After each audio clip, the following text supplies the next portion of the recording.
First Lord. Yes, binabalikan ko yung series ng Omega nung MPL Philippines Season 14 playoff. Sila yung nag-alis noon at yun yung nangyari.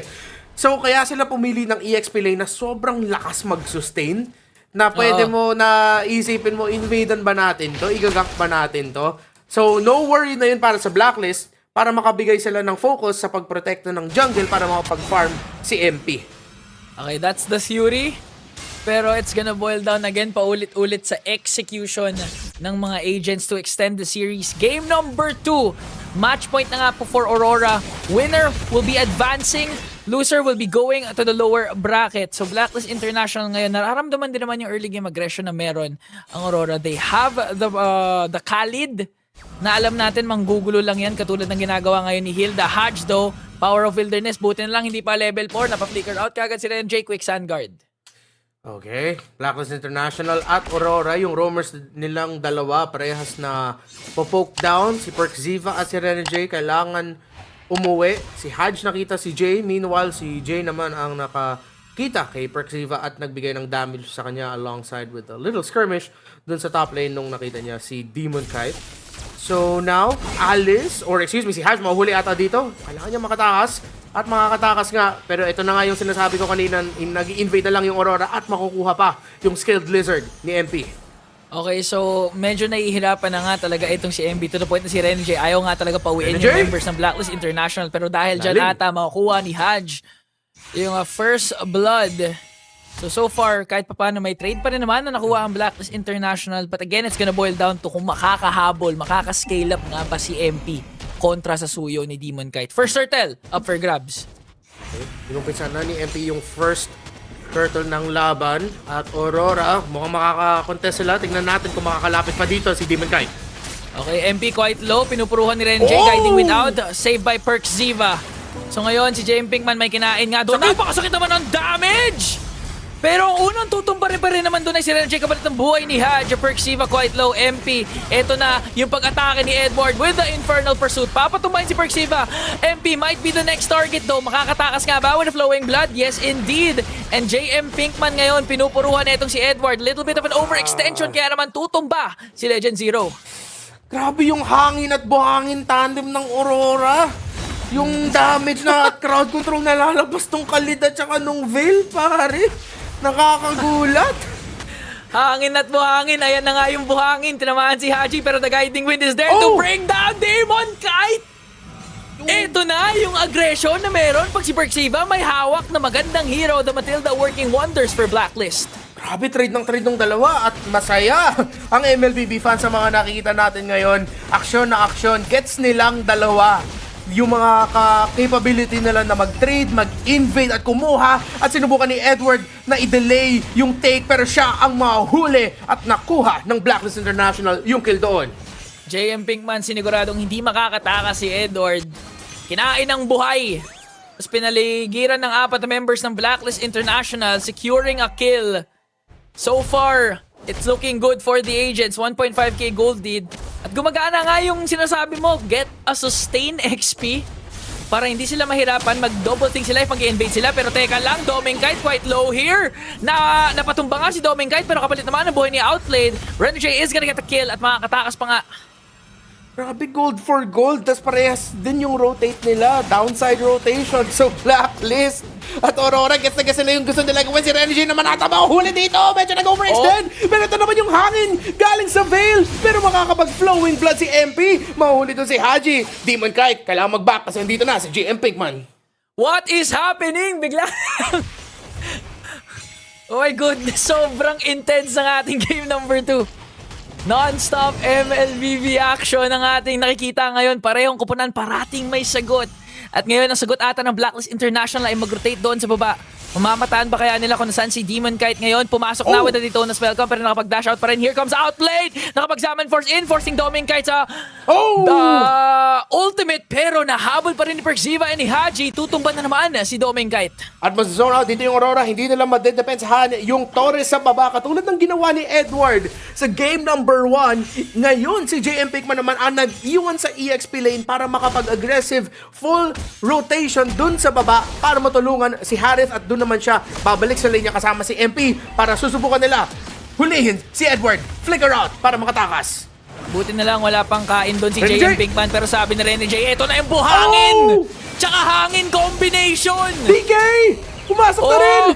Oh! Huli si JM Pinkman.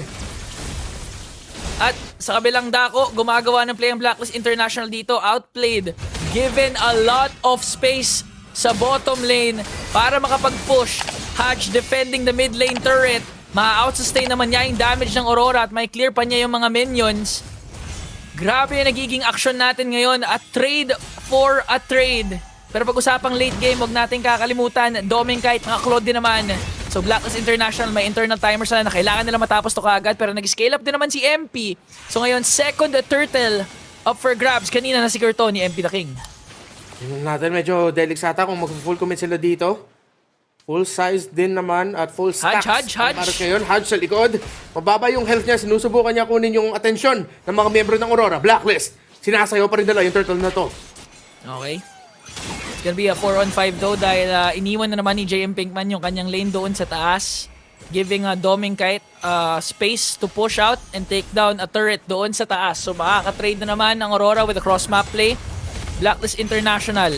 Sinisimulan ngayon yung turtle na hanap nila kung saan nagtatago si Hodge. Perks nandyan with a guiding wind with the save. Blacklist International, mukhang sila na naman na magsisecure ng second turtle. Pero Doming Kite, parang gumagawa ng play. Kukunin natin yung orange buff pero binitawan na lamang niya dahil alam niyang mabilis mag-rotate yung Blacklist. Oo, delikado kung sinubukan pa niya kunin yung orange buff na yon. And Blacklist International, nileverage nila yung pagpunta ni Doming Kite doon sa top lane. Nakita nila, sandali, may konting espasyo tayo gumawa ng maliit na push sa mid lane para makapag-react sila Yue at Rene J. At nung nakita na ng Aurora na medyo delikado na yung pwesto ng mid lane minion wave, binitawan nila yung control sa turtle, tapos binigay na lang nila sa Blacklist International. Papunta ng tank build Alice, or tingnan natin kung yung third item niya mag-hybrid kasi nag-Clock of Destiny at papunta ng Dominance Ice. Nakuha na nga ni MP yung second item niya. May 1k gold lead para kay Outplayed. Kakabuo lang din naman ng Feather of Heaven. Nakakapag-push pa doon sa taas. Blacklist International, kung anong binilis ng Aurora nung game number 1. Tinatry nilang labanan Parang gusto nila, lane 1137 nyo kami Sige, tatry naming tapatan. 2.3k gold lead para sa mga agents. May sagot din naman ng Aurora doon sa baba. Nakuha sila ng bottom lane turret. So, macro ngayon ang pinapaglabanan ng dalawa. The mga macro ngayon ng Blacklist International dahil sa pagbagsak ng Torre sa top lane. The second tower is down para sa Aurora.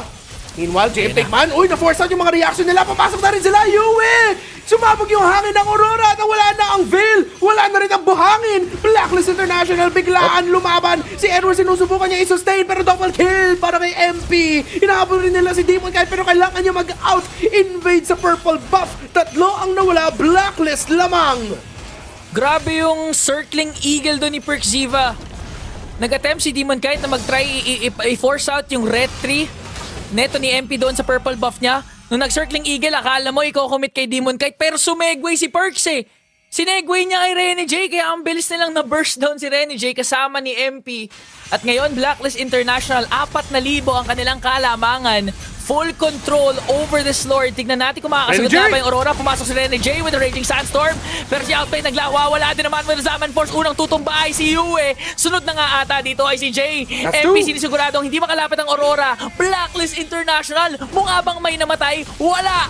5 agents are ready to take the lord. Pagkatapos nung nangyari sa game number 1, mukhang gising na ngayon ang Blacklist International. Mas nakakaikot na komportable, mas nakakalaban na maayos sa comfort level na gusto nila. At Blacklist, mataas na ang lead nila sa game number 2. Mukhang gusto talaga nila mag-force ng game number 3. Literal na kung ito yung itsura ng game 1. Magkabaliktad lang yung team. Demon Kite, kanina yun yung ginagawa ni MP. Nag-try gumawa ng cross-map play. Kaya naman nahahabulin siya ngayon ng 4 members of Blacklist International. Mukhang masasandwich siya dito ni MP. Makakatapos nga pa dito si Demon Kite. Makakadash out ba? Sever, pero hindi enough. Last effort para makadish out ng damage and Blacklist International secures the kill. Sinabi sa kanya, in 200 meters, turn left. Pero dumiretso si Demon Kite at nahuli. Napunta siya sa maling barangay. Blacklist International! Mukhang itutuloy na nila yung push na ito pagdating ng mga minion waves. At yung Lord, kasi nasa taas. Level 1 Lord pa naman na ito. Aurora, as long as mag-respawn na si Demon Kite, maging 5-man full sila, makakadepensa pa rin naman sila. Mukhang maliligtas din naman nila yung mga inhibitor turrets, pero with the current aggression na pinapakita ng Blacklist International ngayon, even Outplay just secured this Holy Crystal.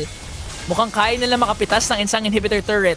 Pinapasok na ng Blacklist International ng mid lane. May minion sila. Even wala pa yung Lord. Ginagawa na nila Dominkite doing his best to clear. Pero teka lang! Nakupo ang ganda ng response ni Aurora. Infernal Pursuit to bring down JM Pinkman. Kapalit naman ng buhay ni Legend Zero. MP is gonna pick up a kill. Aurora making quick work of the Lord. Hatch quite low here. At tutumba sa kamay ni Renegade. That's two agents. Down pumasok si Doming with a blazing duet. Pero makakatakas naman ng Blacklist International. BMI out ka agad. Pero si Demon Kite mukhang naiipit dito. Outplayed, pumasok na naman. Demon Kite tutumba sa kamay ni MP.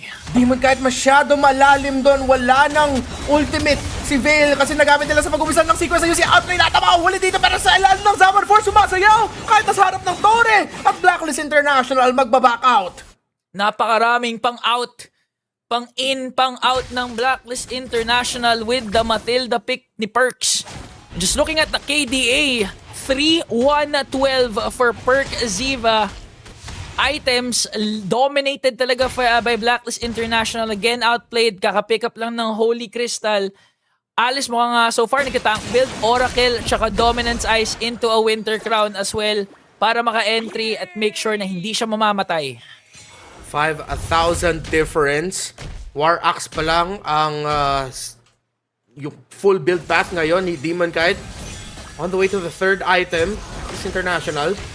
Invade pa rin. Ayaw talaga nila bigyan ng resources si Demon Kite at natulak nung Barats. Ayaw talaga nila ibigay yung purple buff para kay DK. Ang hirap. Parang ang kunat na nga ng katapat mo. Hilda, Barats, Alice.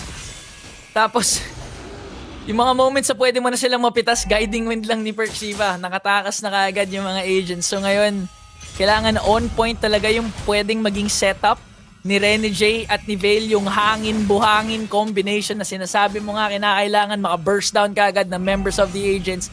Dahil kung hindi, madaling makakapag-lord ang Blacklist International dito. Renegade nag-conceal. Mukhang susugod pa rin ang Aurora. Pumasok din naman doon si Dominkite, working on Haji. MP, nandito na nga JM Pinkman, nag-flicker in at unang tutumba si Dominkite. Outplayed na kapag-Zaman Force, going for the backline. Mukhang si Renegade ang susunod. Di naman nawawala sa side ng Aurora. At Blacklist, disiplina, kunin natin yung Lord. All or nothing draft, sabi ni Coach Bon Chan. Not word per word, dinadramatic effect ko lang guys. Blacklist International, pinapagana nila yung draft na to. Ang ganda ng condition. The EXP lane Barats, yes, sa early game na papa-invade or na-invadean si MP pero nag-respond yung Blacklist International. Hindi rin sila natakot na mag-invade para mabawian yung mga ginagawa ng Aurora sa jungle nila. At dahil sa walang takot sa pag-trading ng Blacklist International, ang dami nilang nakuha. Now at this point, lamang na lamang, potential endable kung makukuha sila ng magandang pick-off bago mag-umpisa yung Lord or early into the Lord fight. Kills ng Blacklist nung game 1, 7. 7 lang. Natapos. Aurora, may 7 kills na yun. So, talagang katulad ng game number 1 yung nagiging kinakalabasan ng game number 2. Lord, marching in the middle lane. Tignan natin kung sinong una makakaseta. Perksiva pumasok na with the flicker! Oh! Okay, makakakuha na ng isang Dominkite. Wala na goal leader dito para sa Aurora. Wala na yung main damage source nila pero kaya pa ata nila lumaban. Si Edward sinusubukan niya pero mahuhuli siya ni Outplayed. Lamang na lamang ang Blacklist International. It's 21-7. Kanina 22-7 yung score. Marireplicate ba nila? Pinafocus nila yung mga hero muna. At ngayon focus sa Tore. Labanin at tapusin. 22-7.